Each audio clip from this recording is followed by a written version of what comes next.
आजच्या या महाभारत कथेच्या 27व्या भागामध्ये आपण सर्वप्रथम प्रणिती सात गाऊया. ओम अज्ञानतिमिरन्धस्य ज्ञानाञ्जनशलाकया चक्षुरुन्मीलितं येन तस्मै श्रीगुरुवे नमः.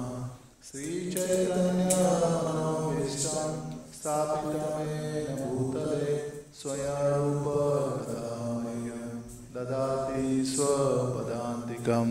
वन्देऽहं श्रीगुरो श्रीयुतपदकमलं श्रीगुरून् वैष्णवांच श्रीरूपं साग्रजातं सहगना रघुनाथान्वितं तं सजीवं साद्वैतं सावधूतं परिजनसहितं कृष्णचैतन्यदेवं श्रीराधाकृष्णपदान् सगना ललिता श्रीविशाखान्वितांच. नमो विष्णुपादाय कृष्णप्रेष्ठाय भूतले श्रीमते भक्तिवेदान्त स्वामिनीति नामिने.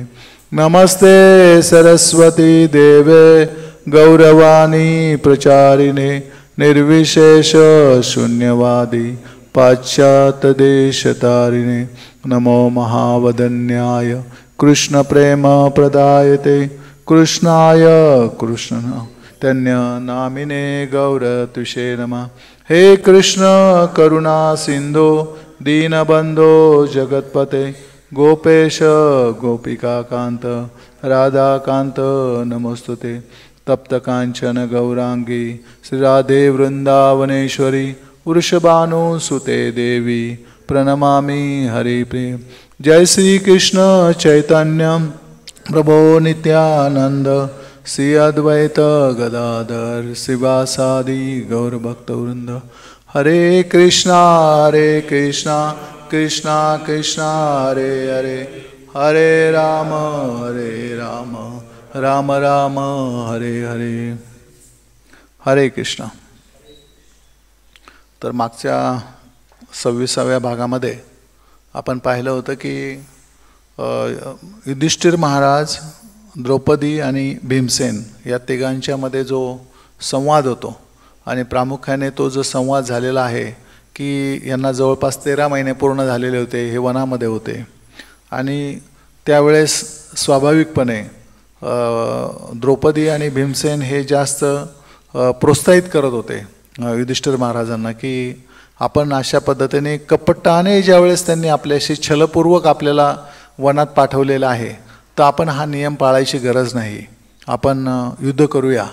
आणि प्रथमतः ती भूमिका जी आहे ती द्रौपदी स्वतः पार पाडते आणि ती त्यांना पटवून देते.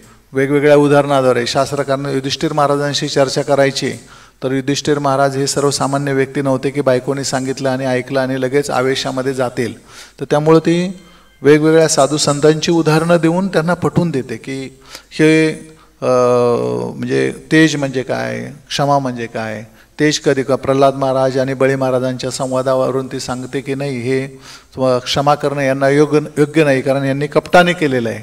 मग ती त्यावेळेस युधिष्ठिर महाराज तरीसुद्धा ऐकत नाही म्हणून ती क्रोधी कसं असलं पाहिजे, क्रोध किती गरजेचा आहे क्षत्रियासाठी, याचं महत्त्व काय आहे ती पटवून देण्याचा प्रयत्न करते. त्यावरही युधिष्ठिर महाराज द्रौपदीला हे करतात की नाही तुला कळत नाही आहे, तेज आणि क्रोध याच्यामध्ये फरक आहे. मूर्ख माणूसच तो असेल की जो या दोन्हींना समान समजतो आणि वास्तविकपणे तेज हे स्वतंत्र आहे, क्रोध हा अलग आहे आणि क्रोधाने मनुष्याचं पतन होतं.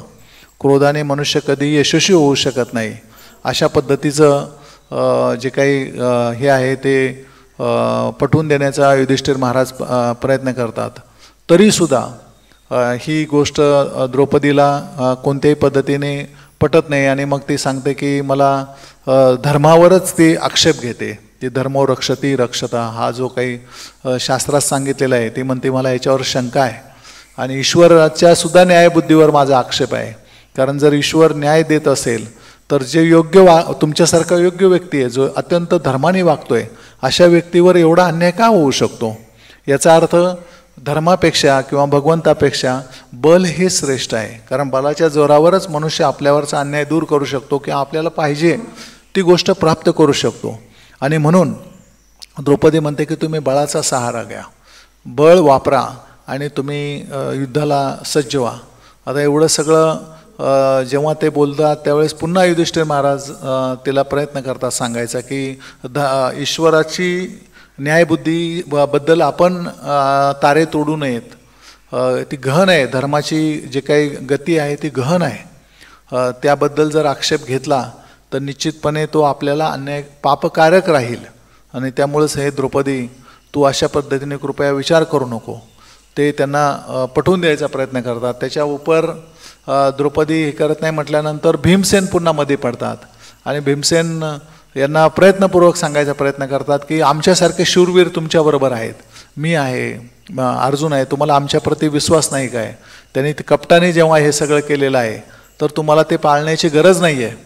तर पुन्हा युधिष्ठिर महाराज त्यांना सांगतात की नाही, काही काळ थांबलं पाहिजे, कारण जर आपण त्याला वचन दिलेलं आहे तर त्यामुळे जो काही काळ आपण 12 वर्षांनी 1 वर्षाचं अज्ञातवासाचं वचन दिलेलं आहे तेवढा काळ आपण प्रतीक्षा केली पाहिजे. त्यासाठी ते एक सुंदर उदाहरण देतात की ते म्हणतात की शेतकरी पाऊस आल्यानंतर बी पेरतो आणि तो लगेच पीक काढायला जात नाही. त्याला माहिती आहे की 5 महिने 4 महिने 3 महिने जे काही पीक येण्यासाठी तो कालावधी लागतो तेवढ्या काळ त्यांनी संयम ठेवला पाहिजे. तद्वत आपल्याला सुद्धा, मी युद्धाच्या विरुद्ध नाही आहे, मला सुद्धा द्रौपदीचा झालेला अपमान सहन होत नाही, परंतु हा काळ आपण सहन केला पाहिजे.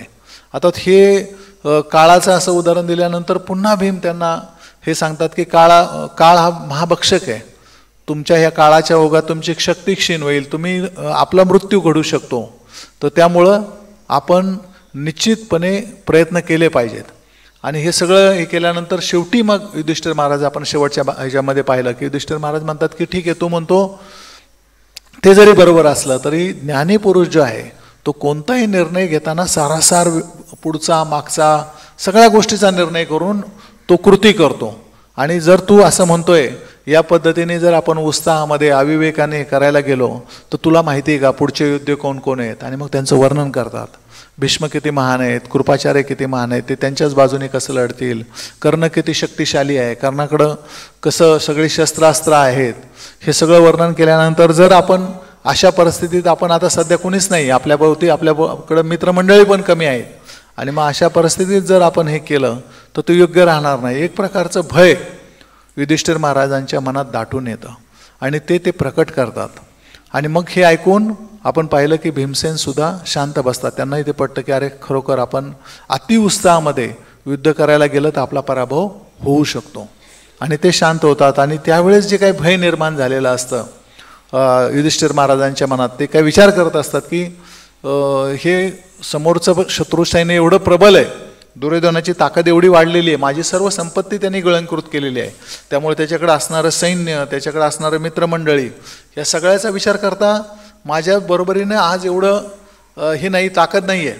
आणि आपण पण पाहू शकतो की कोणताही व्यक्ती एकदा शक्तिशाली झाला की बाकीचे लोक त्याच्याच आश्रयाला जातात आणि ते त्याला मदत करतात.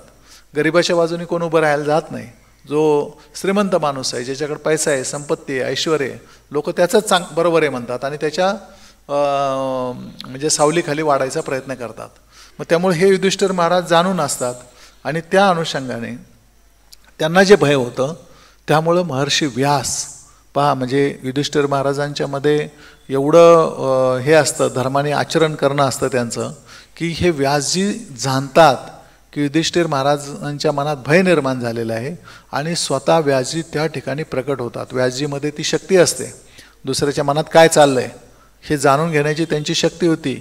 आणि ते त्या ठिकाणी येतात आणि ते म्हणतात, हे शत्रुहंता भारता, भीष्म, द्रोण, कृपाचार्य, कर्ण, अश्वत्थामा, दुर्योधन व दुःशासन यांच्याबाबत तुझ्या मनात जे भय निर्माण झाले आहे त्याचा मी शास्त्रीय उपायाने नष्ट करण्याचा उपाय तुला सांगणार आहे. ते म्हणतात तू घाबरू नकोस, याच्यावर जो काही उपाय आहे तो मी तुला सांगतो, आणि जर तू धैर्यपूर्वक या मी सांगितलेल्या उपायाचं तू अनुष्ठान केलं, त्याचा अवलंब केला, तर मला खात्री आहे की हे तुझ्या मनामधून भय दूर होऊन जाईल.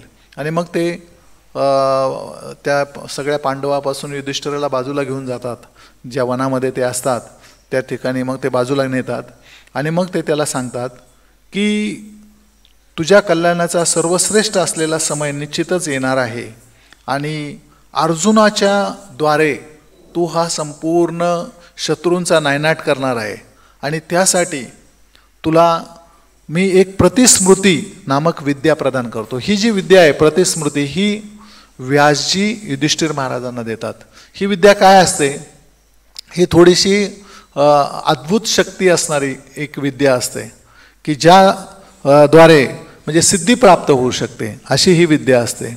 आणि ते काय म्हणतात की ही विद्या तू योग्य समयी अर्जुनाला दे आणि अर्जुनाला दिव्य अस्त्र प्राप्त करण्यासाठी तू इंद्र, रुद्र, वरुण, यमराज, कुबेर यांच्याकडे तो पाठव. कारण हे जे युद्ध होणार आहे 11 वर्षांनी, हे महायुद्ध असणार आहे आणि या महायुद्धामध्ये निश्चितपणे तुला दिव्यास्त्रांची गरज आहे. आणि ती जर दिव्यास्त्र अर्जुनाला मिळाली तर अर्जुन निश्चितपणे यांचा पराभव करू शकतो. आणि मग ते त्याला सांगतात की अर्जुन हा सर्वसामान्य व्यक्ती नाही आहे. तर जे बद्रिकाश्रमामध्ये आपल्याला माहिती आहे की आजही तिथं बद्रीनाथाचं मंदिर आहे, त्या बद्रिकाश्रमामध्ये नर आणि नारायण यांनी त्या ठिकाणी तपश्चर्या केलेली होती. त्यावेळेस जे नारायण होते ते स्वयं भगवान श्रीकृष्ण होते आणि जो नर होता त्यांच्याबरोबर नर ऋषी, नर म्हणजे पुरुष असा अर्थ नाही आहे, तर नर ऋषीचं नाव आहे. ते नर ऋषी जे आहेत ते स्वतः अर्जुन होते आणि तोच अर्जुन आता या ठिकाणी अवतरित झालेला आहे. आणि तो अर्जुन निश्चितपणे तुझं सर्व मनोरथ पूर्ण करेल.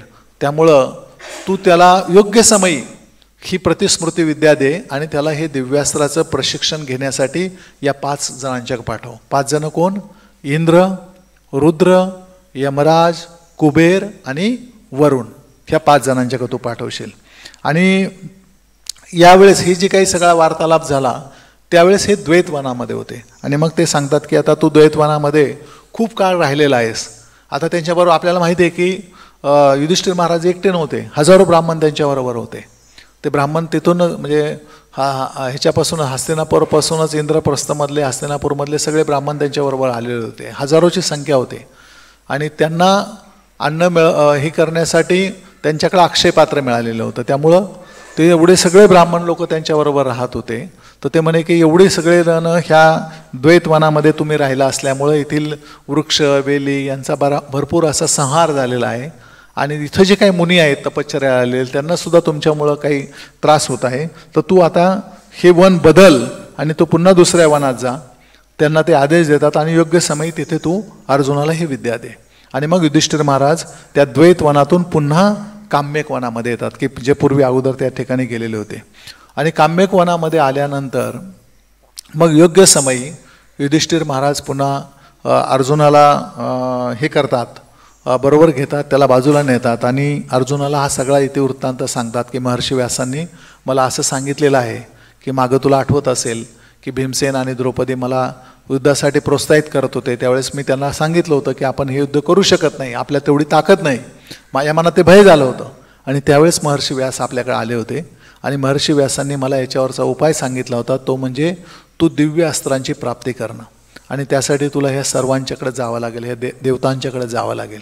पण तू असा तिथं जाऊ शकत नाही. तुला जाण्यासाठी ही जी माझ्याकडे मला विद्या दिलेली प्रतिस्मृती विद्या, ती विद्या तुला ग्रहण करावी लागेल. आणि मग युधिष्ठिर महाराज ती विद्या अर्जुनाला एकांतात देतात. अर्जुन ती ग्रहण करतो आणि ती विद्या घेतल्यानंतर मग अर्जुन ह्या सर्व भावंडांची परवानगी घेऊन पहिल्यांदा तो इंद्रलोकाला जाण्यासाठी निघतो, स्वर्गात जाण्यासाठी निघतो. तो हिमालय पर्वत, गंधमादन पर्वत हे सगळं पर्वत पार करून इंद्रकील पर्वतावर जातो की जे इंद्राचं निवासस्थान आहे. तर त्या ठिकाणी गेल्यानंतर तिथं गेल्यानंतर तो पाहतो की एका झाडाखाली त्याला आवाज येतो मूलतः तिष्ठ. तिष्ठ म्हणजे तू थांब, इथेच थांब. तर तो पाहतो तर त्याला एक तपस्वी ऋषी एका वृक्षाखाली बसलेले दिसतात. ते ऋषी म्हणतात की अरे तू अशा स्थानावर आलेला आहेस की ज्या स्थानाला येण्यासाठी लोक तपश्चर्या करतात. लोकांचं ते आयुष्याचं ध्येय असतं की माझ्या जीवनाच्या अंती तू इथे आपण आलं पाहिजे, असं हे स्थान आहे. आणि ह्या स्थानी तू जे आलेला आहेस ते मनुष्य रूपात आलेला आहेस, धनुष्यबाण घेऊन आलेला आहेस, तलवार खडक घेऊन आलेला आहेस. ही शस्त्रास्त्राची इथं काही गरज नाही आहे, तुझं इप्सित साध्य झालेलं आहे.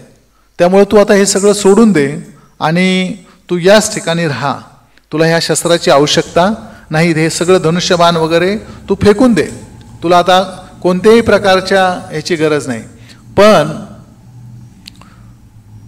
अर्जुन म्हणतो की त्याला विरोध करतो. अर्जुन म्हणतो नाही, मी जे आलेला आहे या ठिकाणी मी माझा स्वार्थ साधण्यासाठी आलो नाही, तर माझ्या भावंडावर जो काही अन्याय झालेला आहे आणि त्यांना जो काही वनवास सहन करावा लागलेला आहे त्यांच्यावरच्या अन्यायाचं परिमार्जन करण्यासाठी मला दिव्यास्त्र प्राप्त करायचे आहेत आणि त्या प्रित्यर्थ मी इथं आलेलो आहे. त्यामुळे मी माझा केवळ स्वार्थ साधून, म्हणजे आपण म्हणतो ना की बाबा एखाद्या उद्देशाने मनुष्य निघतो, एखाद्या गावाला जातो, त्या गावाला गेल्यानंतर जेव्हा तो पैसा अडका कमवतो, श्रीमंती कमवतो, तो विसरून जातो मी कशाकरता बाहेर पडलो होतो आणि तिथंच रमतो.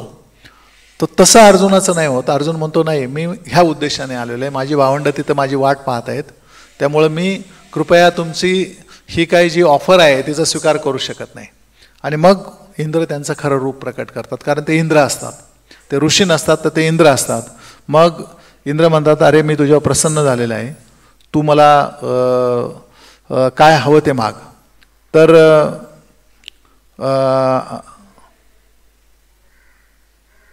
त्या ठिकाणी इंद्र त्याला म्हणतात की ठीक आहे, परंतु मी तुला हे दिव्यास्त्र द्यायला तयार आहे, परंतु त्याच्या अगोदर तुला एक कार्य करावं लागेल, ते म्हणजे तुला शिवजींना प्रसन्न करावं लागेल. ज्यावेळेस तू शिवजींना प्रसन्न करशील त्यावेळेस निश्चितच मी तुला माझी दिव्यास्त्र देईल. आणि मग इंद्राचे ते आशीर्वाद घेऊन पुन्हा अर्जुन तेथून मागे फिरतो आणि तो कंटक किर्ण ह्या वनामध्ये, हिमालयातील हे एक वन आहे, आता त्याचं सध्याचा रेफरन्स सापडू शकत नाही की नक्की ते स्थान कोणतं, परंतु ते हिमालय पर्वतावर आहे. त्या ठिकाणी अर्जुन येतात. आता आपण बऱ्याच वेळा अर्जुनाचं आपल्याला फक्त काही गोष्टी माहिती आहेत, आता अर्जुनाचं अंतरंग फार कमी आपल्याला माहिती आहे की अर्जुनाने काय तपस्या केली का, अर्जुनाचं कॅरेक्टर कसं होतं. खरं तर हे कुठल्याही महाभारतामध्ये फार प्रकर्षाने पुढं आणलं नाही, परंतु व्यासजीने जे महाभारत लिहिलेलं आहे त्यामध्ये अर्जुनाच्या सगळ्या गुणांचं, त्यांनी केलेल्या कार्याचं वर्णन आहे. तर त्याच्यामध्ये असं नाही की तो इंद्राकडे गेला आणि लगेच इंद्र त्याला प्रसन्न झाले. इंद्र परीक्षा घेतात, परीक्षा घेऊन आता आपण पाहिलं की लगेच ते त्याला दिव्यास्त्र देत नाही, ते म्हणतात तू शिवजींना प्रसन्न कर. आता शिवजींना प्रसन्न करायचं तू तपश्चर्या केली पाहिजे. तर अर्जुन कशी तपश्चर्या करतो त्याचं वर्णन आहे. ते कंटका किरणमध्ये गेल्यानंतर पहिल्या महिन्यामध्ये अर्जुन दर 3 दिवसानंतर फलाहार घेतो आणि 2 पायावर म्हणजे जसं आपण पाहिलं प्रल्हाद महाराज जे तपश्चर्या करतात की 2 म्हणजे पुढच्या बोटावर असं उभं राहतो, दोन्ही हात वर करून, अशा पद्धतीने तपश्चर्या करत राहतात. आणि 3 दिवसानंतर दर 3 दिवस झालं की फळं खातात. नंतर दुसऱ्या महिन्यामध्ये ते 3 दिवसाचा जो काही गॅप आहे तो 6 दिवसा वाढवतात, दर 6 दिवसांनी फक्त फलाहार घेतात आणि पुन्हा तपश्चर्या करत राहतात.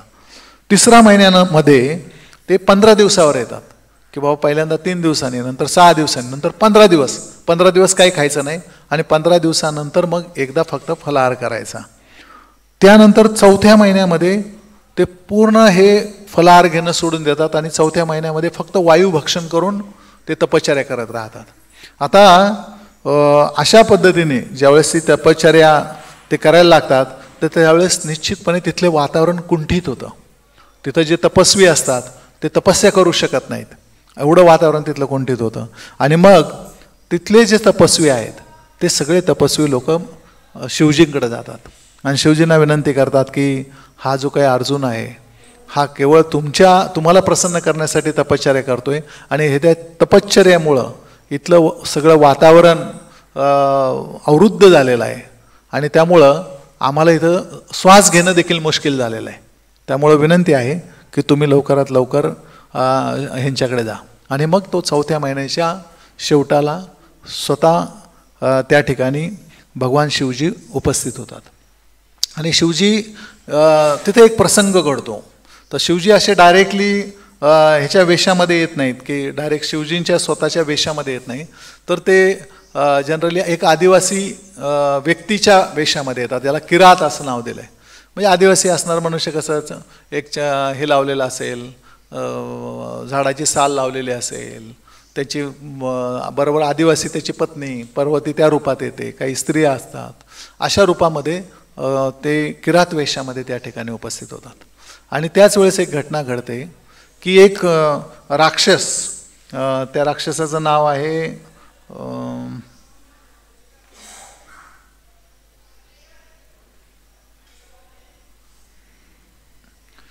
त्या राक्षसाचं नाव मला आता हे लक्षात येणार, पण तो ह्याच्या रूपामध्ये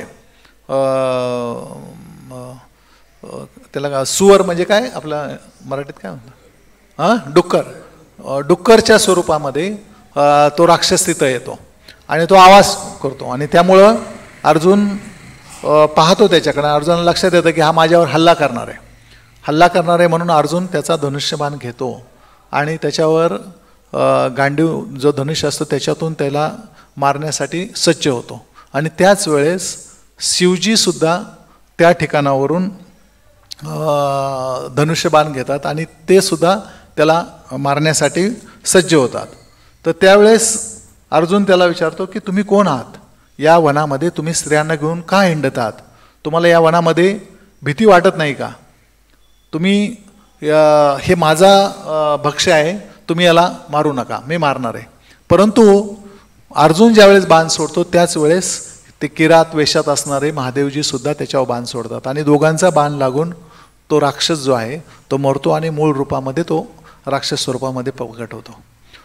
मग अर्जुन त्याला म्हणतात की हे तू योग्य केलं नाहीस, मी क्षत्रिय आहे आणि क्षत्रिय जेव्हा एखादं त्याचं शत्रूवर हे करतो त्यावेळेस दुसऱ्यांनी त्याच्यामध्ये हस्तक्षेप करायचा नसतो. मला मान्य आहे की तू आदिवासी आहेस, तुला हे कदाचित क्षत्रियत्वाचे नियम माहिती नसतील, पण असं जरी असलं तरी मी तुला वॉर्निंग दिलेली होती, तुला मी सांगितलेलं होतं की तू असं केलं नाही पाहिजे, तरीसुद्धा तू माझ्या ह्याच्यावर वार केलेला आहेस, त्यामुळं आता मी तुला सोडणार नाही, तू माझ्याबरोबर युद्धाला सज्ज हो.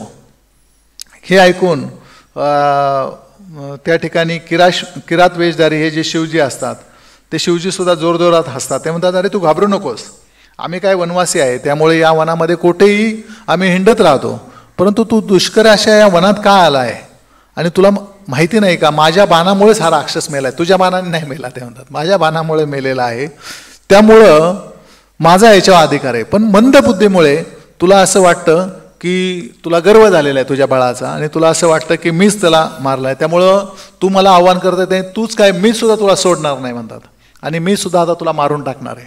असं बोलल्यामुळं दोघांच्यात युद्ध सुरू होतं.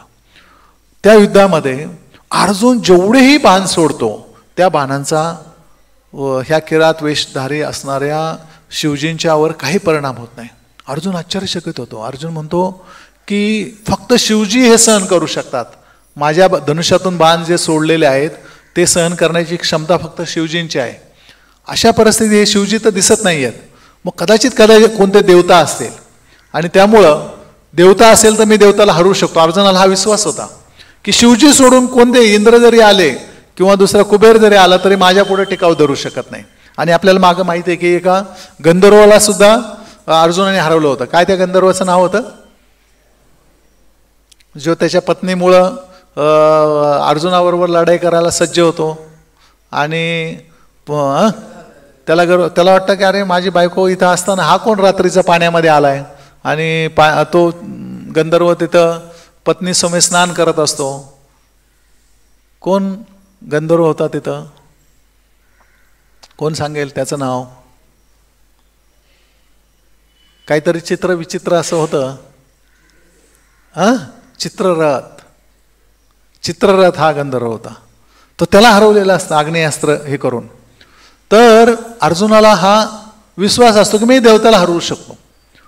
त्यामुळे तो पुन्हा अर्जुन काय करतो, अर्जुनाला जो त्याच चित्ररथाने जो अग्निदेवाने जो अक्षय असा तर्कस दिलेला असतो की ज्याच्यातले बाण कधी संपत नाही, त्याच्यातून ते बाण सोडायला लागतो. ते सगळे बाण संपतात तिथले, परंतु ह्याच्यावर काय परिणाम होत नाही.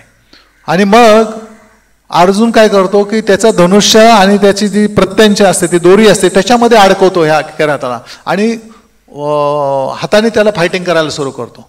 दोघांच्या मध्ये हातमारी सुरू होते.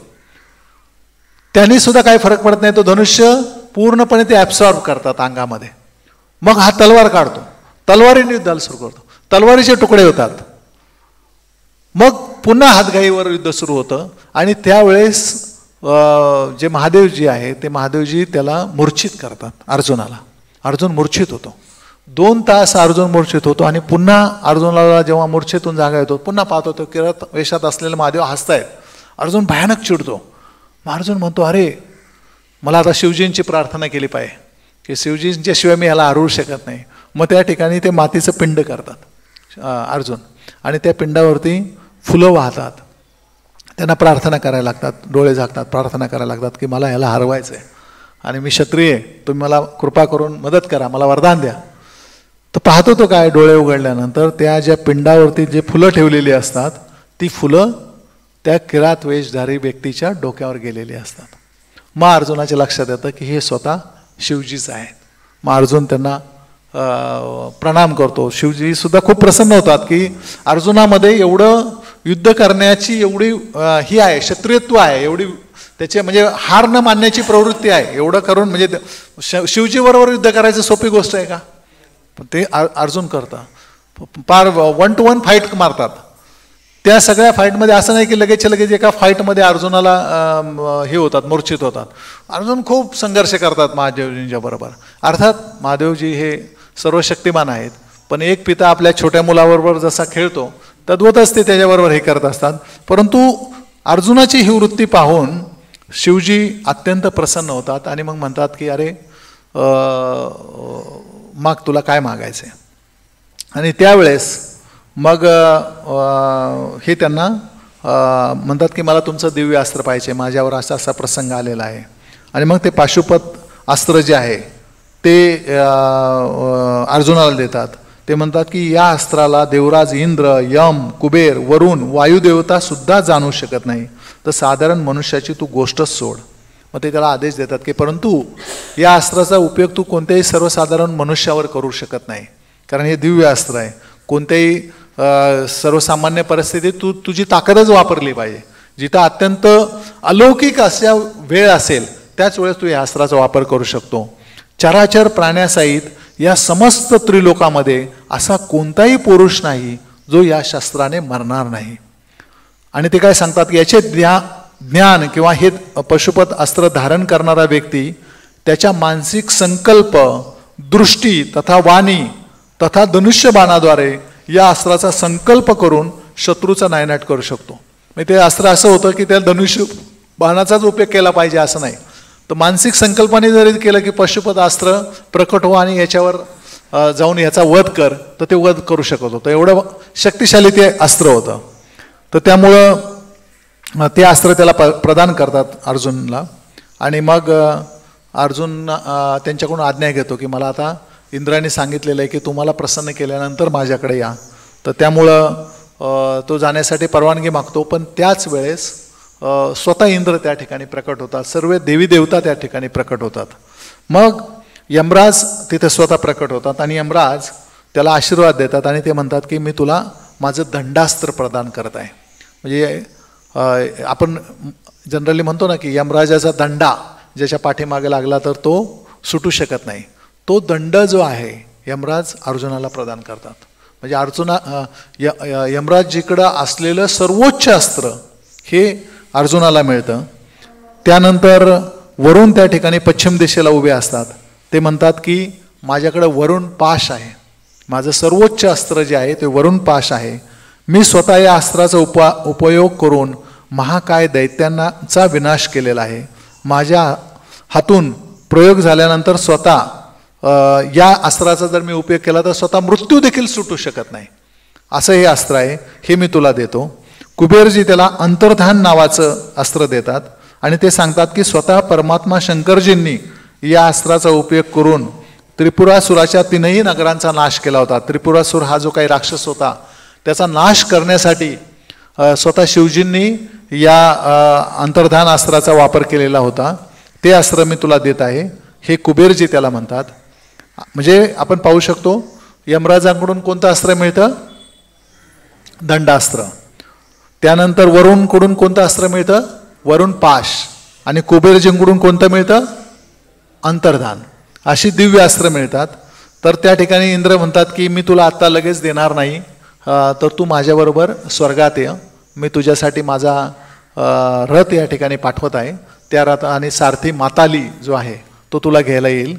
तू त्या रथात बसून, दिव्य रथात बसून माझ्याकडे ये, तिथं काही काळ माझ्यासोबत राहा, मी तुला शस्त्रास्त्राचं पण ज्ञान देईल आणि तुला अजूनही काही गोष्टीचं ज्ञान प्राप्त होईल, त्यामुळे तू त्या ठिकाणी ये. तर त्यामुळं माताली लगेच अर्जुन त्या ठिकाणी इंद्र आणि ह्या देवी देवता अंतर्धान पावल्यानंतर स्वतः तो माताली जो आहे सारथी इंद्राचा, तो त्या ठिकाणी येतो आणि अर्जुनाला घेऊन स्वर्गामध्ये जातो. मग स्वर्गात गेल्यानंतर 5 वर्ष इंद्राबरोबर अर्जुन राहिलेला असतो, 5 वर्ष. आणि या कालावधीमध्ये मग इंद्र त्याला त्यांचं जे वज्रासन आहे, शस्त्रास्त्र आहे, दिव्य अस्त्र आहे, ते वज्र देतात, अश्नी देतात. आणि अशा प्रकारे त्याला सगळ्या विद्येमध्ये निपुण केल्यानंतर इंद्र त्याला म्हणतात की त्या ठिकाणी गंधर्व हा जे चित्रसेन जे गंधर्व आहेत की ज्याच्याबरोबर मगाशी मी सांगितलं की मैत्री झालेली असते अर्जुनाची आणि पहिल्यांदा युद्ध होतं, युद्धानंतर दोघांची मैत्री होते. मग तिथं त्या 5 वर्षाच्या कालावधीमध्ये हे दोघं एकत्र असतात. मग ते चित्रसेनला सांगतात की तू नृत्य व गीत याचं सुद्धा याला प्रशिक्षण दे. आणि ते प्रशिक्षण सुद्धा चित्रसेन त्याला देतात. एके दिवशी त्या ठिकाणी काय होतं की ज्यावेळेस सभागृहामध्ये त्यांच्या इंद्राच्या राजसभेमध्ये अर्जुन बसलेले असतात, तर त्यावेळेस आपल्याला माहिती आहे की स्वर्गामध्ये वेगवेगळ्या प्रकारच्या अप्सरा आहेत. तर त्यापैकी एका अप्सरेकडे, उर्वशी नावाच्या एका अप्सरेकडे अर्जुन आश्चर्यचकित होऊन पाहत असतात, म्हणजे त्यांचे डोळे विस्फारलेले असतात. ते पाहून इंद्राला काय वाटतं की स्वर्गामधली रचना अशी होती की हे अप्सरा ज्या आहेत त्यांचा कोणाशी नातेसंबंध नाही आहे. त्या अप्सरा म्हणजे बाबा तुम्ही त्यांच्याबरोबर आनंद घेऊ शकता, याच्यासाठी असणारी ती व्यवस्था आहे. तर इंद्राला असं वाटतं की अर्जुनाच्या मनात ह्या उर्वशीबद्दल आकर्षण निर्माण झालेलं आहे. आणि म्हणून ते चित्रसेनला बोलवतात आणि त्याला सांगतात, मी सभागृहामध्ये लक्ष देऊन होतो, इंद्र जे आहे, अर्जुन जे आहे, तो अर्जुन ह्या उर्वशीकडे खूप टक लावून पाहत होता. आपण पाहतो ना, एखाद्याला लग्नामध्ये मुलगा आपला पाहतोय म्हटल्यावर आई म्हणते अरे कोणत्या मुलीकडे पाहत होता. तसंच वडील पाहतात की अरे ह्या उर्वशीकडे पाहतोय. मग ते चित्रसेनला सांगतात की तू उर्वशीला सांग आणि अर्जुनाबरोबर संबंध प्रस्थापित करण्यासाठी सांग की त्याला हा सुद्धा सुखाचा आनंद मिळू दे. त्याप्रमाणे चित्रसेन उर्वशीकडे जातात, उर्वशीला सांगतात की अर्जुन तुझ्याकडे पाहत होते, इंद्रांनी स्वतः सांगितलेलं आहे की तू अर्जुनाबरोबर सहवास घे. उर्वशीला निश्चित आनंद होतो, कारण ती स्वर्गीय अप्सरा असते. त्यामुळं ती स्वतःहून अर्जुनाकडे जाते आणि अर्जुनाकडं गेल्यानंतर ती विनंती करते की बाबा मी खास तुझ्या आनंदासाठी या ठिकाणी आलेलं आहे. परंतु अर्जुन तिचं माते समान स्वागत करतो आणि तिची जी काही मागणी असते उर्वशीची, शरीर संबंध निर्माण करण्याची, अर्जुन म्हणतो की मी तुझ्याकडे पाहिलंच नाही त्या नजरेने. तर मी कोणत्या नजरेने पाहिलं तर तू आमचा जो वंश आहे तो पुरु नावाचा वंश म्हणून ओळखला जातो. म्हणजे कुरु जसा म्हणून ओळखला तो, तसंच त्याच्या अगोदर पुरु हा मेन राजा, प्रथम राजा पुरु. तर त्या पुरु वंशामध्ये तुझं लग्न, पुरुच्या बरोबर तुझं लग्न झालं होतं आणि हा जो काय आमच्या वंशामध्ये तुझ्यापासून जे पुत्र झालेले आहेत त्या वंशामध्ये मी आलेला आहे. त्यामुळे ह्या वंशाची जननी म्हणून मी जसं माझ्या कुंती मातेला पाहतोय, गांधारी मातेला पाहतोय, त्याच भावनेने मी तुझ्याकडे पाहत होतो. माझ्या मनामध्ये कृपा करून तुझा गैरसमज झालेला असेल, इंद्राचा गैरसमज झालेला असेल. मी केवळ आणि केवळ ह्या पूज्य भावनेने मी तुझ्याकडे पाहत होतो. तर थोडंसं आपण जरा जाणून घेऊ पुरुचा वंश कसा आहे, म्हणजे पुरु कसा ही झाला. तर जेव्हा सृष्टीमध्ये थोडीशी स्टोरी आपण डिटूर करू 1-2 मिनिटासाठी, परंतु तुम्हाला पुरु नक्की कोण होते हे पुन्हा एकदा मी सांगू इच्छितो. तर ब्रह्माजींना जेव्हा ह्या सृष्टीची रचना करण्याचं कार्य भगवंतांनी दिलं, तर ब्रह्माजींनी काही पुत्र निर्माण केले, काही मनाने केले, मानसपुत्र म्हणून निर्माण झाले, जसं मनु निर्माण झाला, किंवा वेगवेगळ्या पद्धतीने त्यांनी जे पुत्र निर्माण केले. त्याच्यामध्ये ब्रह्माजींचा एक जे पुत्र होते ते अत्रि ऋषी. अत्रि ऋषींचं आपण नाव ऐकलेलं आहे. अत्रींच्या पत्नीचं नाव काय होतं, कुणाला माहिती आहे? अनुसया. अगदी बरोबर. अनुसया ही अनुसया ही कुणाची पुत्री होती, कन्या होती, माहिती आहे? अनुसया ही प्रजापती कदंब यांची कन्या होती. तर कदंब हे सुद्धा ब्रह्माजींचे पुत्र आहेत. म्हणजे ब्रह्माजींनी प्रजा निर्माण करण्यासाठी जे वेगवेगळे पुत्र निर्माण केले म्हणून त्यांचं नाव प्रजापती ठेवलेलं आहे. तर कदंबाचं नाव पण प्रजापती कदंब. तर कदंबांना अनुसया ही एक मुलगी होती आणि दुसरा मुलगा होता तो म्हणजे कपिल. आणि कदंब मुनींची पत्नी म्हणजे देवही होती, कर्दम मुनी सॉरी. तर देव होती. ह्यांच्यापासून जी मुलगी झाली ती अनसूया. आत्री आणि अनसूया यांना जो मुलगा झाला तो म्हणजे चंद्र सोम. आणि सोम यांचं म्हणजे चंद्राची अधिष्ठात्री देवता जी नाव आहे तिचं नाव आहे सोमदेव. तर सोमदेवांचा विवाह झाला रोहिणीशी. आणि सोमदेव आणि रोहिणी यांचा जो पुत्र आहे तो म्हणजे बुध. आणि बुधाची जी पत्नी आहे ती इला. आणि बुध आणि इला ह्यांचा जो पहिला पुत्र आहे तो पुत्र म्हणजे पुरुरवा. आणि ह्या पुरुरवाने ज्यावेळेस स्वर्गात गेलेला होता तर उर्वशी त्यांच्याकडे पाहते आणि म्हणून तिला शाप देतात आणि ते म्हणतात तू त्याच्याबरोबर पत्नी म्हणून जा. तर ती पुरुरवा आणि उर्वशी यांची जी कथा आहे. आणि त्यांच्यापासून जो पुढं मग उर्वशी आणि पुरुरवा यांना आयुष, सतायुष, सत्यायुष असे वेगवेगळे पुत्र झाले. आणि हा जो वंश आहे हा वंश कोणत्या नावाने ओळखला जातो? चंद्रवंश. आणि दुसरा जो वंश आहे तो वंश ओळखला जातो तो सूर्यवंश. चंद्रवंशामध्ये कृष्ण म्हणजे हे अर्जुन वगैरे हे आले आणि सूर्यवंशामध्ये स्वतः राम आले. तर सूर्यवंश कुणापासून होतो? तो इला जी असते, इला ही वैवस्वत म्हणूनची पुत्री असते. तर तशीच दुसरी त्यांची मुलगी असते ती म्हणजे श्रद्धा.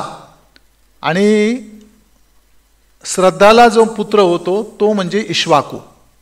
तो वंश पुढे गेलेला. इक्ष्वाकू वंशामध्ये राम आलेले आहेत. तर आता तो आपल्याला त्याचा भाग पाहण्याची गरज नाही. परंतु पुरुरवा कसे आले तर ब्रह्मा, आत्री अनुसयेचा पुत्र कोण? सोमदेव. सोमदेवाची पत्नी म्हणजे कोण? रोहिणी. सोमदेव आणि रोहिणी यांचा पुत्र बुध. बुधाची पत्नी इला. बुध आणि इलाचा पुत्र म्हणजे पुरुरवा. तर इथपर्यंत तुम्हाला तो इतिहास किंवा ती वंश लक्षात आला. तर हा जो काही पूर्ववंश आहे त्या वंशाची तू जननी आहेस आणि मी तुला त्या नजरेने पाहत आहे असं ते म्हणतात. आणि म्हणून कृपा करून तू असा कोणताही गैरसमज काढून घेतो. परंतु हे सगळं ऐकून उर्वशी चिडते.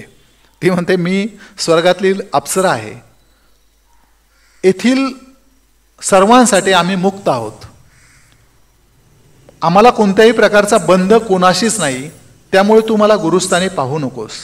यापूर्वी पूर्ववंशाच्या कित्येक वंशजांनी म्हणजे पूर्ववंशामध्ये जे पुढे जे काही पुरुष झाले ते तपस्या केली, त्यांनी देवलोक प्राप्त केला आणि त्यांनी माझ्याबरोबर सहवास देखील केलेला आहे. कारण आम्हाला आणि त्याच्यात कुठलंही पाप नाही, कारण आम्ही मूलतः आम्हाला हा कोणताही नियम लागू नाही. त्यामुळे तू सुद्धा माझ्याबरोबर संबंध प्रस्थापित कर. असं करण्याने तुला कोणतंही पाप लागणार नाही, तू आनंदाचा उपभोग आहे. अर्जुन त्यावेळेस काय म्हणतो? हे अनिंदिते, माझे सत्यवचन ऐक. माझ्या दृष्टीने कुंती, माद्री व सचीचे जे स्थान आहे तेच तुझ्यासाठी आहे. तू मला पूर्ववंशाची जननी असल्याने वंदनीय आहे. त्यामुळे मग उर्वशी अत्यंत क्रोधित होते आणि ते म्हणते की तू जे काही पुरुषत्व तुला दिलेलं आहे नियतीने ते पुरुषत्व तू वापर करत नाही, त्यामुळे तुझं पुरुषत्व 1 वर्षासाठी जाऊन तुला नपुसंकत्व येईल. आपण जे म्हणतो म्हणजे ज्याला थर्ड कॅटेगरी म्हणजे पुरुष आणि स्त्री सोडून जे काही वर्ग आहे त्या वर्गामध्ये तू जाशील 1 वर्षासाठी. हा तुला माझा शाप आहे. आता तुम्ही इथं एक लक्षात घ्या, म्हणजे हा प्रसंग इथं संपतो. फक्त त्याचा पुढचा पार्ट आहे की तो अर्जुन फार विमनस्क होतो, परंतु इंद्र म्हणतात की अरे तू काळजी करू नको, हा तुला 1च वर्षासाठी आहे आणि ह्याचा सुद्धा तुला उपयोग होणार आहे.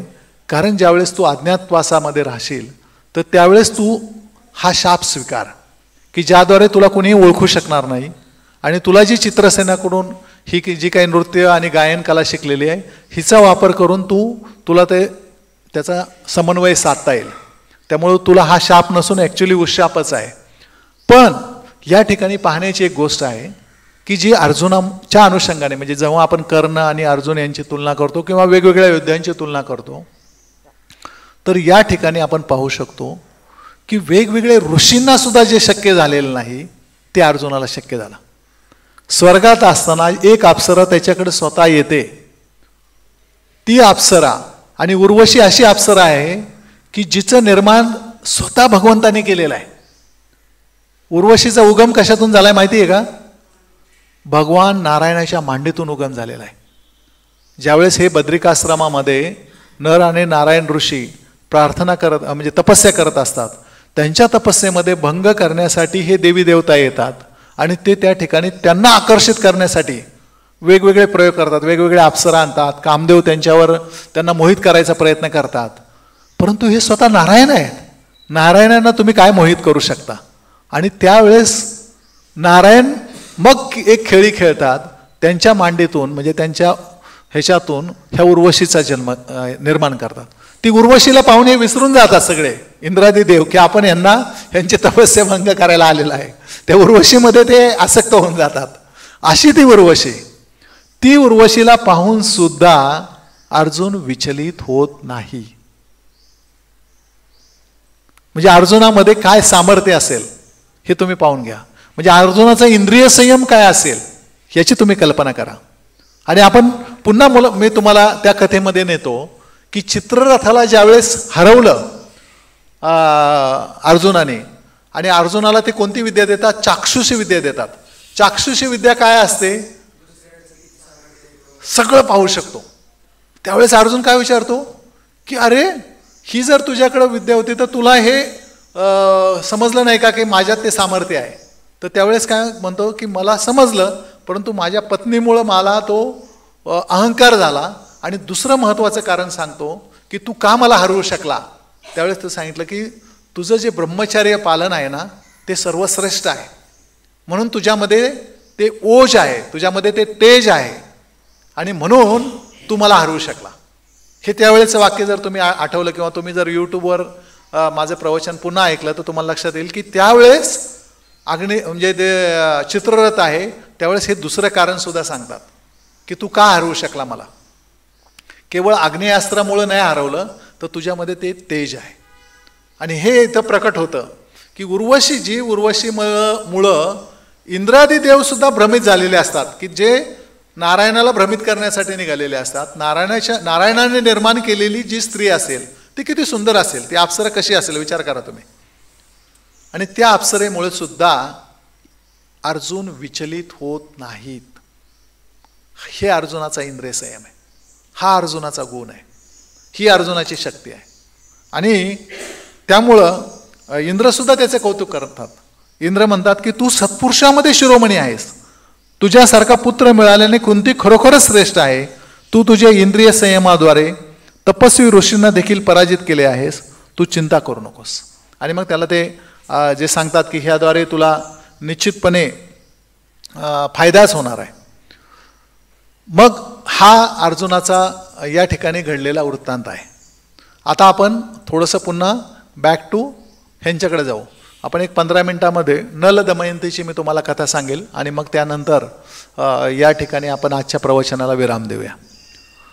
तर हा अर्जुनाचा म्हणजे जे काही इंद्र सभेत गेल्यानंतर ते अस्त्र कसे प्राप्त करतो, कृपा कशी प्राप्त करतो याचा हा इतिहास आहे.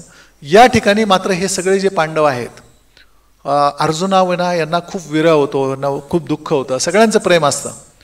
द्रौपदीसुद्धा म्हणते की आपण अकारणपणे एकट्याला पाठवलं आहे, त्याचं काय होईल तिथं, खरोखर तो यशस्वी होईल का? आणि युधिष्ठिर महाराजसुद्धा अत्यंत विमनस्क झालेले असतात. आणि त्यांना असं वाटतं की मी किती अभागी आहे, माझ्यासारखा अभागी या पृथ्वीवर कुणीच असू शकत नाही की ज्याच्यावर ही वेळ आलेली आहे, असा ते विचार करत असतात. आणि त्यावेळेस तिथे बृहदाश्व नावाचे ऋषीमुनी येतात. आणि बृहदाश्व मुनी आल्यानंतर युधिष्ठिर महाराज त्यांचा यथोचित स्वागत सन्मान करतात. आणि बृहदाश्व मुनी विचारतात की बोल युधिष्ठिर तुझं कसं चाललंय, तुला काय हवं आहे माझ्याकडून? तर युधिष्ठिर त्यावेळेस ह्या सगळ्या विवंचनेत असल्यामुळं ते म्हणतात की हे मुनिश्रेष्ठ, मला तर असं वाटतं की माझ्याहून अभागी व्यक्ती कुणीच नाही आहे. माझी इतकी वाईट परिस्थिती आहे, मी वनात आलेला आहे, एक राजा म्हणजे चक्रवर्ती सम्राट असलेला मी राजा होतो, आणि असा राजा आज मी या ठिकाणी इतक्या विमनस्क अवस्थेत आहे. तर बृहदाश्रम माझ्याकडून असं दुसरं कोणी असेल असं वाटतं का तुम्हाला? इतिहासात तरी झालाय असं वाटतं का तुम्हाला की जी काही वाईट वेळ माझ्यावर आली अशी वेळ कुणावरच नक्की आली नसेल?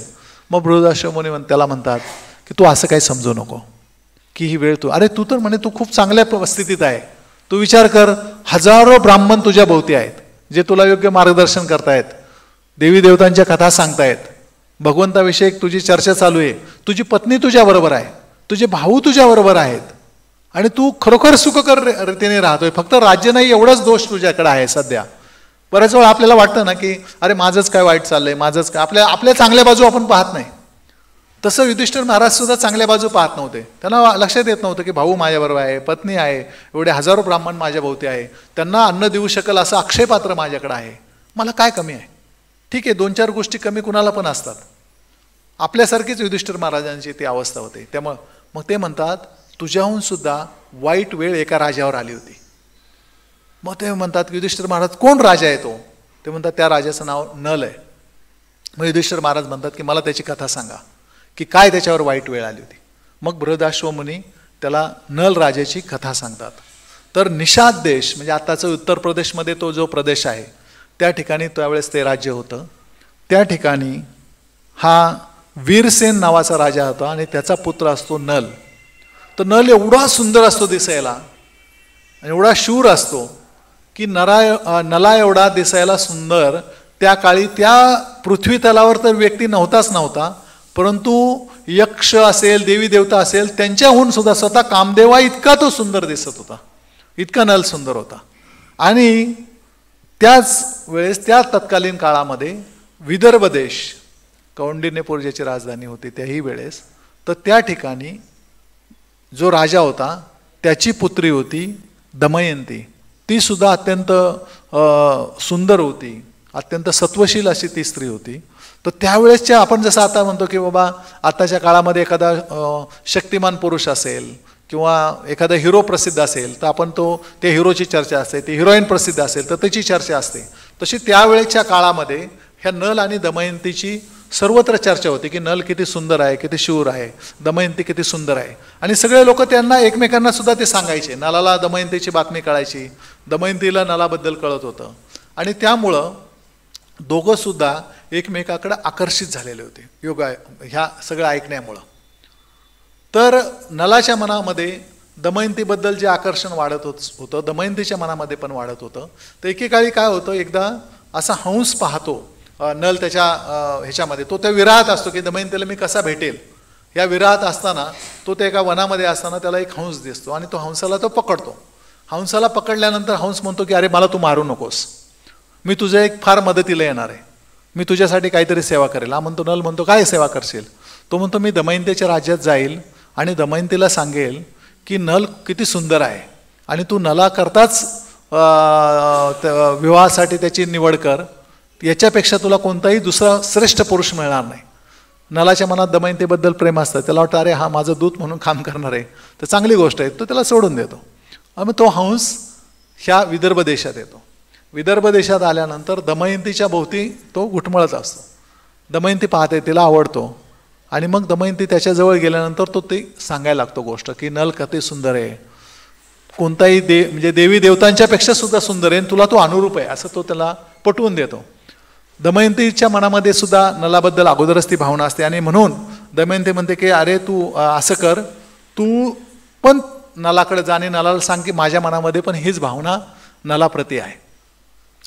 त्यानंतर दमयंती जास्त त्या नलाच्या विचारात असल्यामुळं आईबापाला लक्षात येतं की आता आपल्या पोरीचं लग्न करून टाकलं पाहिजे. तर त्यावेळेची जी काही पद्धत होती त्या पद्धतीप्रमाणे स्वयंवर जाहीर करतात दमयंतीचं. तर दमयंतीचं स्वयंवर जाहीर केल्यानंतर नलाला ते समजतं. नल विदर्भ देशात जाण्यासाठी निघतो. रस्त्यातच असताना दमयंतीच्या सौंदर्यावर मोहित होऊन देवी देवता सुद्धा निघालेले असतात. स्वतः इंद्र निघालेले असतात, वरुण निघालेले असतात, यमराज निघालेले असतात, कुबेर हे चौघं पण निघालेले असतात. आणि ते पाहतात रस्त्यात नल पण निघालेला आहे. ते थांबवतात, अरे तू आमची मदत करतो का? म्हणतो करतो. म्हणतो काय करतो? ते म्हणतात आम्ही, मग त्यांचं सांगतात मी इंद्र आहे, मी आमका आहे, मी आमका आहे, तू एक काम कर आमच्यासाठी, तू जा आणि दमयंतीला जाऊन सांग की आम्ही देवी देवता खास तुझ्या स्वयंवरामध्ये येत आहोत आणि तू आमच्यापैकी कोणालाही निवड. नल म्हणतो, अरे हे तर माझ्या पुढे तुम्ही धर्मसंकट केलं, मी तिच्या स्वयंवरासाठी चालले, माझ्या मनात तिच्याप्रती प्रेम आहे आणि तुम्ही मला तुमचा दूत कसं काय बनवू शकता. तो म्हणतो, मी नाही हे कार्य करू शकत, मला हे शक्य नाही. ते म्हणतात, नाही नाही, तू प्रॉमिस केलं होतं, तुला आता ते पाळावं लागेल. मग नल विचारात पडतो की आता देवी देवता आहेत, ह्यांना मी विरोध केला तरी माझा काहीतरी वाईट होईल. म्हणतो ठीक आहे, मी तुम्हाला वचन दिलंय त्याप्रमाणे मी जाईल, परंतु मी आत नाही जाऊ शकणार. मी कसं काय जाईल, कारण त्याच्या महालात अंतर्महालात जावं लागेल, मला कुणी पण ओळखेल. मग ते म्हणतं, नाही, आम्ही तुला अशी विद्या देतो की तू अज्ञातपणे तिच्या महालात थेट जाशील. आणि त्याद्वारे नल दमयंती पुढे उपस्थित होतो. नलाला पाहून दमयंती त्याला ओळखते, नल त्याची ओळख करून देतो. आणि मग नल सांगतो की मी कृपा करून मला माफ कर, मी तुझ्या स्वयंवरासाठी आलो होतो, परंतु असा असा प्रसंग घडलेला आहे आणि हे देवी हे जे काही देवता आहेत हे म्हणतायत की ह्यांचा निरोप असा आहे की आमच्यापैकी तू कुणालाही वरामध्ये निवडू शकते. तर दमयंती म्हणते, नाही, कोणतीही देवी देवता असेल तरी मी माझ्या मनाने तुम्हालाच पती म्हणून निवडलेलं आहे, त्यामुळे मी तसं कार्य करू शकत नाही. तर नल म्हणतो, नाही, कृपा करून तू मला संकटात टाकू नको, ते मला फार मोठं शाप देतील. तर ते म्हणते, नाही, असं काही होणार नाही, तुम्ही स्वयंवरा, कारण निवडण्याचा अधिकार मला आहे, कारण त्यावेळेस स्वयंवराचा मध्ये अधिकार त्या स्त्रीला असायचा, त्यामुळे मला तो अधिकार आहे. तुम्ही त्यांना पण येऊ द्या, त्यांना हे सगळं सांगा आणि मी तुमच्याच गळ्यात माळ टाकेल. त्याप्रमाणे मग नल परत येतो, ह्यांना सांगतो की बाबा हे असं असं झालंय. आणि दमयंती म्हणते की नाही, मी करेल तर नलाशीच लग्न करेल. ते म्हणतात, आता ते डोकं लढवतात की आपण काय करायचं. ते म्हणतात, बरं ठीक आहे, आम्ही आमचं बघून घेतो, चल तू बरोबर. मग हे जातात आणि ज्यावेळेस स्वयंवरासाठी बसलेले असतात, दमयंती येते, तर हे चारही देवता नलासारखाच रूप स्वीकारतात. त्यामुळे पाचही जण सारखे दिसतात. आता नल कोणता, की त्याच्यापुढे समस्या होते. त्यामुळे दमयंती मनोमन प्रार्थना करते देवी देवतांना की जर खरोखर तुम्हाला असं वाटत असेल की मी एक पूर्णपणे सत्वशील अशी स्त्री आहे, तर कृपया तुम्हीच मला मदत करा. मग देवी देवता तिच्यावर प्रसन्न होतात, तिला सांगतात की तू कसं ओळखू शकतं हे तिला अंतर्ज्ञानाने तिला सांगतात की तू नलाकडे जर पाहिलं तर त्याच्या अंगावर घर्मबिंदू आलेले असतील, आमच्या अंगावर घामाचे बिंदू येऊ शकत नाहीत. आमच्या पापण्या स्ट्रेट आहेत, त्याच्या पापण्या खालीवर होत असतील. सावली आमची पडणार नाही, त्याची सावली तुला दिसेल. किंवा आमचा पाय जमिनीला स्पर्श नाही, नलाचे पाय जमिनीला स्पर्श असतील. आमच्या गळ्यात जो हार आहे फुलांचा तो कोमेजलेला असणार नाही, तर नलाच्या गळ्यातला हार शरीरातील त्याच्या उष्णतेमुळे कोमेजलेला असेल. मग ती चारही जणांक या पद्धतीने निरखून पाहते, तिला नल दिसतो आणि मग ती नलाचं वरण करते. इंद्र हे सगळे तिला आशीर्वाद देतात, म्हणजे ॲक्च्युली ते त्याची परीक्षा घेतात ह्या दोघांची. मग दोघांना आशीर्वाद देतात आणि ते निघून जायला निघतात. तर रस्त्यात असताना त्यांना कलियुगाची देवता जी कली आहे आणि द्वापारयुगाची देवता आहे ते दोघं निघालेले असतात स्वयंवरासाठीच. ते म्हणतात, अरे चला चला चला. हे म्हणतात, कुठं. ते म्हणतात, मग आम्हाला स्वयंवरात जायचं आहे, कारण हिचं आम्ही सौंदर्याबद्दल खूप ऐकलं होतं दमयंतीला आम्हाला वरण करायचं. ते म्हणतात, अरे तुम्हाला उशीर झाला, तुम्ही आता लेट झाले, असं ऑलरेडी झालं. कली फार चिडतो. ते म्हणतात, असं कसं होऊ शकतो, तुम्ही असताना, देवी देवता असताना सुद्धा जर एक स्त्री सामान्य पुरुषाचं वरण करत असेल तर आपला अपमान आहे, अपमान का बदला लेना ही चाहिए. त्यानंतर असं नाही. मग इंद्र त्याला सांगतात, तू असं काही करू नको, खरोखर ती साध्वी स्त्री आहे, जर तू तिच्या नादी लागला, तिचा जर तुला शाप मिळाला तर तुला त्रास होईल, तू असं काही करू नको. तो म्हणतो, नाही नाही, पण मी तो विचारात पडतो. ही देवी देवता निघून जातात. मग ह्या दोघांच्या चर्चा चालू होते कली आणि द्वापार ह्या देवतामध्ये. तर कली म्हणतो की नाही, हे मला काही मान्य नाही, आपण असं करूया, काही करून ह्याला धडा शिकवायचाच, आणि काही जरी झालं तरी नलाचा आणि दमयंतीचा वियोग झालाच पाहिजे, असं आपण काहीतरी करू. आणि आपण वाट पाहत राहू की नल कधी चुकेल, त्यावेळेस मी त्याच्यात प्रवेश करतो, त्यावेळेस तू पण माझी मदत कर, मग आपण यांची दोघांची पण जिरवू. त्याप्रमाणे पहा, म्हणजे ही कथा फार महत्त्वाची आहे या दृष्टिकोनातून की ही जर कथा तुम्ही ध्यानपूर्वक ऐकली आणि त्याच्यामधले महत्त्वाचे मुद्दे तुम्ही लक्षात गेले तर त्याच्यामध्ये व्यासजी असं सांगतात की कलियुगाचे जे दोष आहेत ना, ते दोष आपल्याला लागणार नाही. तर त्यामध्ये कली स्वतः 12 वर्ष प्रतीक्षा करत राहतो की नल कधी चूक करतोय आणि त्याच्यात मी कधी प्रवेश करतोय. त्याला 12 वर्ष वाट पाहावी लागली कलीला, की इतका नल सद्वर्तनी होता. तर एकदा चूक काय करतो तो, संध्यासमयी जे काय आचमन करायचं असतं, संध्या प्रार्थना करायची असते, त्यावेळी तो आचमन करतो आणि डोक्यावर पाणी शिंपडतो, हात धुतो आणि तो प्रार्थनेला बसतो. फक्त एक चूक राहते त्याची, तो पायावर पाणी टाकत नाही, म्हणजे पाद प्रक्षालन करून घेत नाही. आणि ती चूक झाल्याचं पाहून ते छिद्र मिळतं त्याला, की हा दोष आहे. हा म्हणजे दोष असल्याशिवाय कली तुमच्यात प्रवेश करत नाही, हे लक्षात घ्या. आणि तो दोष झाला म्हणून कली त्याच्यामध्ये प्रवेश करतो. आणि कलीचा प्रवेश झाल्यानंतर मग कली त्याला सांगतो काय, अरे तू दूध खेळला पाहिजे, जुगार खेळला पाहिजे. आणि जुगार खेळण्यासाठी त्याचं माइंड बनवायला सुरू करतो. आणि सायमल्टेनियसली कली वेगळ्या रूपात जातो आणि नलाचा जो भाऊ असतो पुष्कर, त्याचं दुसरीकडे राज्य असतं, त्याचं राज्य एवढं शक्तिशाली नसतं. त्या पुष्कर राजाला सांगतो की चल, तुला आता एक संधी आहे, तुझ्या भावाबरोबर तुला बदला घेण्याची संधी आहे, तू त्याला आव्हान कर, दूध खेळायचं, जुगार खेळायचं, आणि त्याद्वारे तू त्याला आज हरवू शकतो आणि त्याचं राज्य तू प्राप्त करू शकतो. आणि मग पुष्कर त्या ठिकाणी येतो आणि पुष्कर नलाला सांगतो की आपण दूध खेळूया. नल पण तयार होतो, कारण कली ऑलरेडी त्याच्यामध्ये बसलेला असतो. त्यामुळे कलीमुळं त्याचं माइंड तसं प्रवृत्त होतं. म्हणजे आपल्यामध्ये एकदा एक उणीव आली की दुसरी चालू होते आणि दोघं दूध खेळायला लागतात. सगळं हारतो, कित्येक महिने ते खेळत असतात. नल सगळं हारायला लागतो.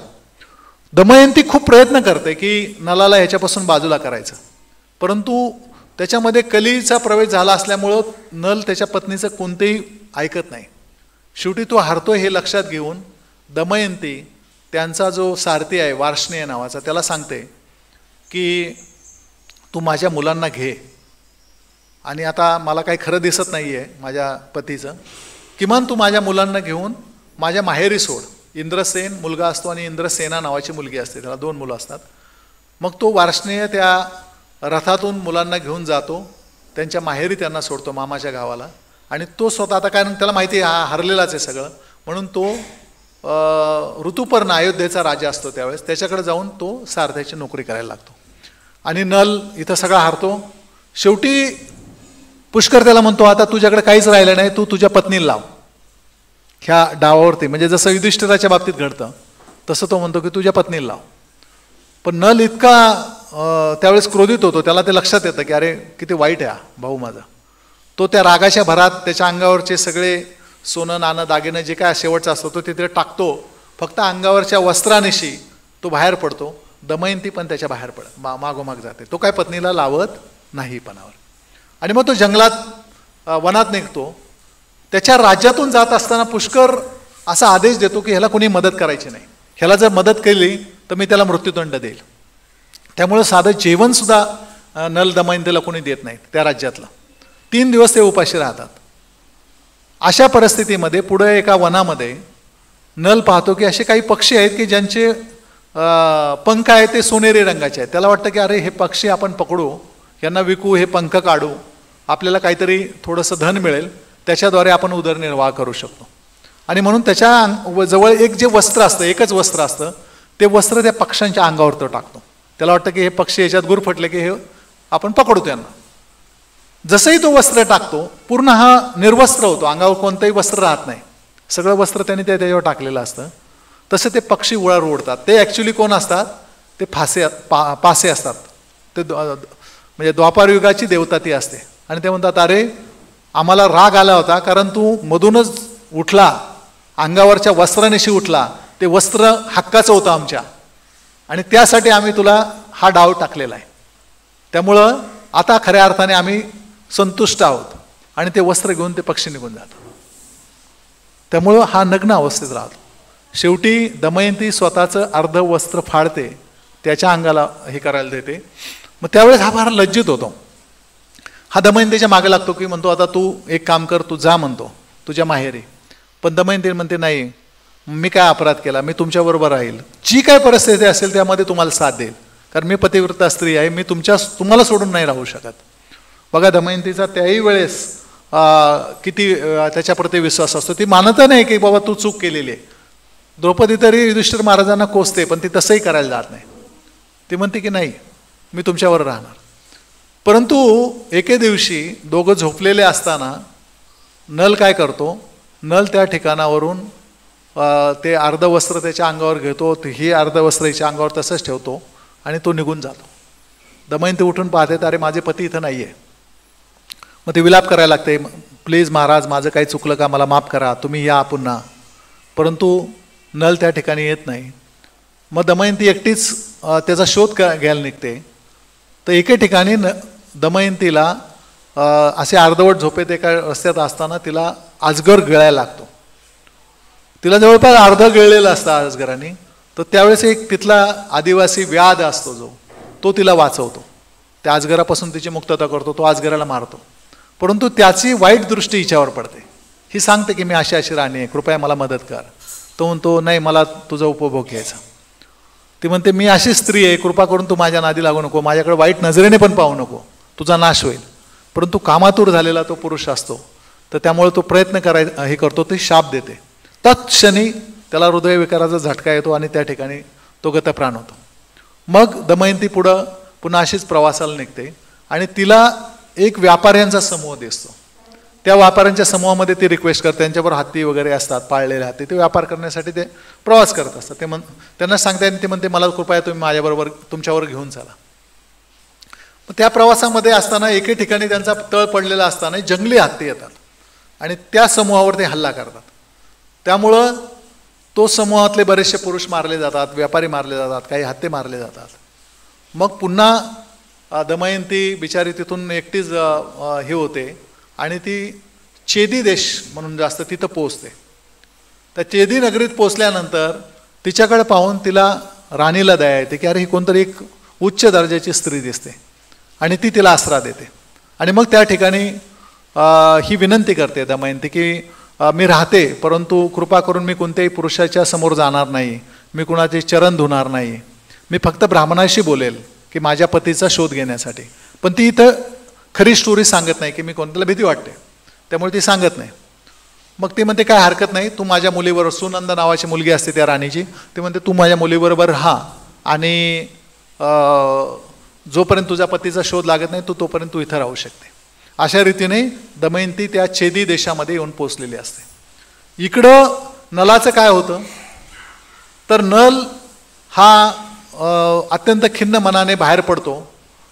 तो एका जंगलात गेला तर त्याला तिथं ठिकाणी जंगलामध्ये वनवा लागलेला दिसतो आणि त्याच्या नावाचा एक हाक मारतो, हे त्याला ऐकू येतं, हे नल मला वाचव, हे नल मला वाचव. अरे नल म्हणतो ह्या जंगलात मला ओळखणारा कोण असू शकतो आणि मी तर अशा अवस्थेत असताना. नल पाहतो त्या आवाजाच्या दिशेने जातो, त्या वनवात तो घुसतो. तो पाहतो की कर्कोटक नावाचा एक नाग असतो, नाग देवता असते ती ॲक्च्युली.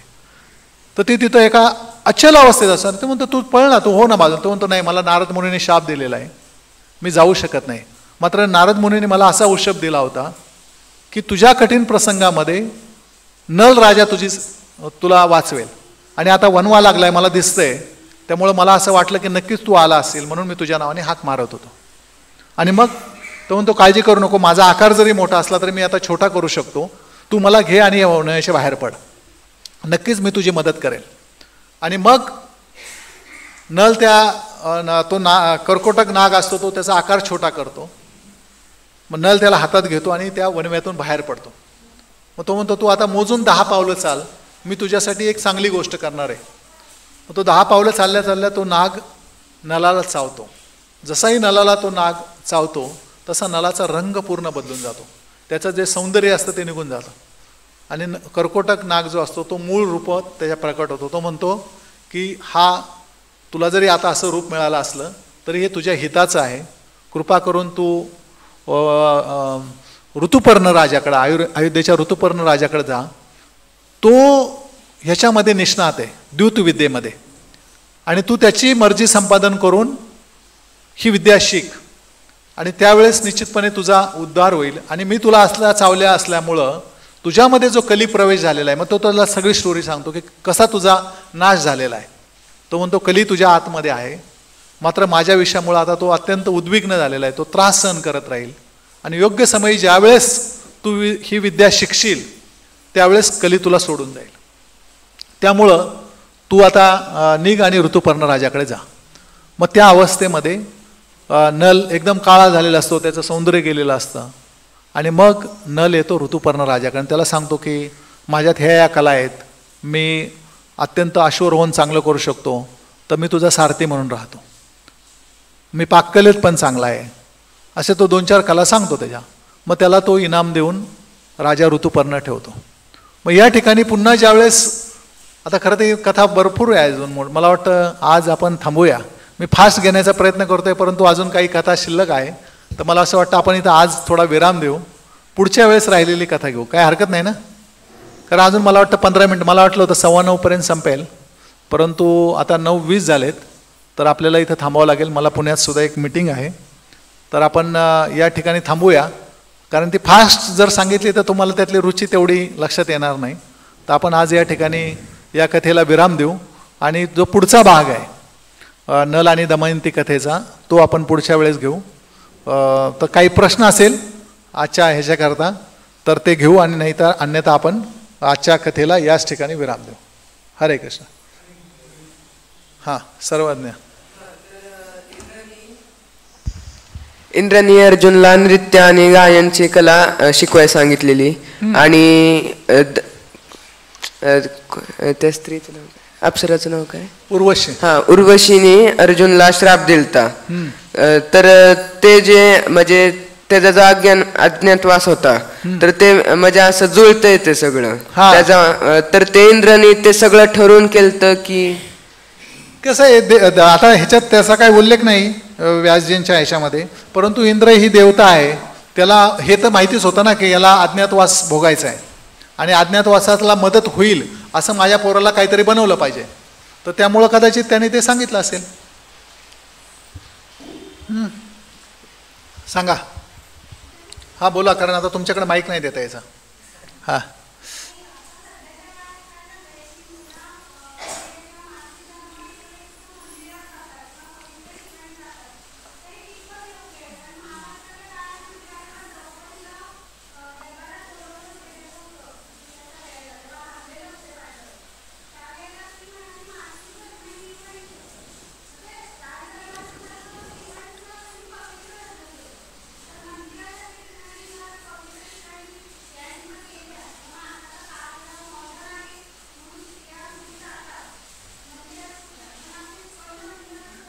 हरे कृष्ण. बंद.